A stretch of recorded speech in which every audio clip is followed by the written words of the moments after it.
Now, it's the last day at work for Viacom's boss, Phillipe Dauman, but he's not too sad. He's walking away with $72 million in cash severance package. Now, Dauman was pushed out by Viacom's biggest shareholder, a 92-year-old billionaire called Sumner Redstone. Now, he disagreed with Dauman's plans for Paramount Pictures, a subsidiary of Viacom. Now, Dauman, like most elite chief executives, made sure his contract included a so-called golden parachute in the event that he was dismissed.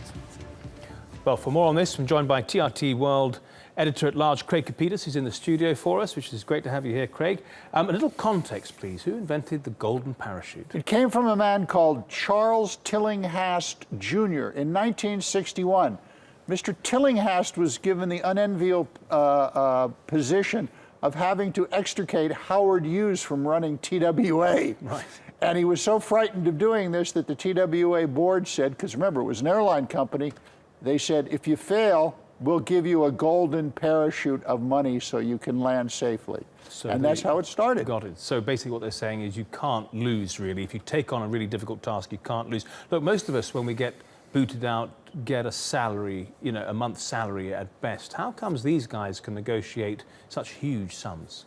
Well, you're not a member of the 1%, Matthew. True. You can't expect this kind of thing. Yeah, well, with this attitude, I'll never be. Well, look, the money is very big, and the excuse that they give is, well, if we don't do this, we're not going to be able to bring this talent in. But there's another reason here. Another name for golden parachutes are called loot and escape clauses. Mm-hmm. And the reason is no golden parachute comes without clauses that talk about non-disclosure and non-disparagement. Take, for example, Roger Ailes just got $40 million for walking away from Fox, for doing nothing. Mm-hmm.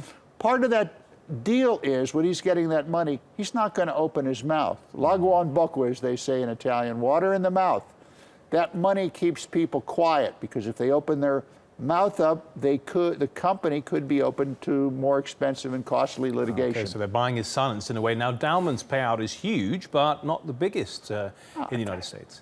Peanuts, $72.5 million. I spend more on baklava in a year than that. Dauman's payout is an old negotiated payout. It was negotiated a while back. Some of the bigger ones, you take like Steve Wynn, the big casino operator. If he leaves, he's going to get $358 million.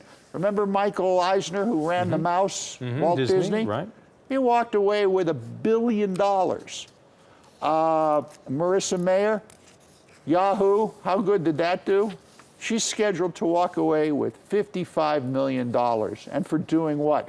People are rightly concerned about, the high payouts. But because you don't really have an incentive to do that well, do you? You can't lose.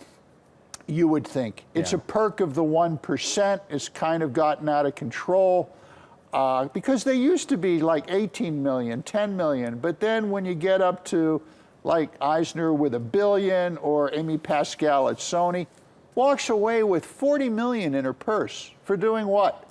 For keeping her mouth shut. That's really what it's about. All right, Craig, thank you very much for that analysis. Appreciate it.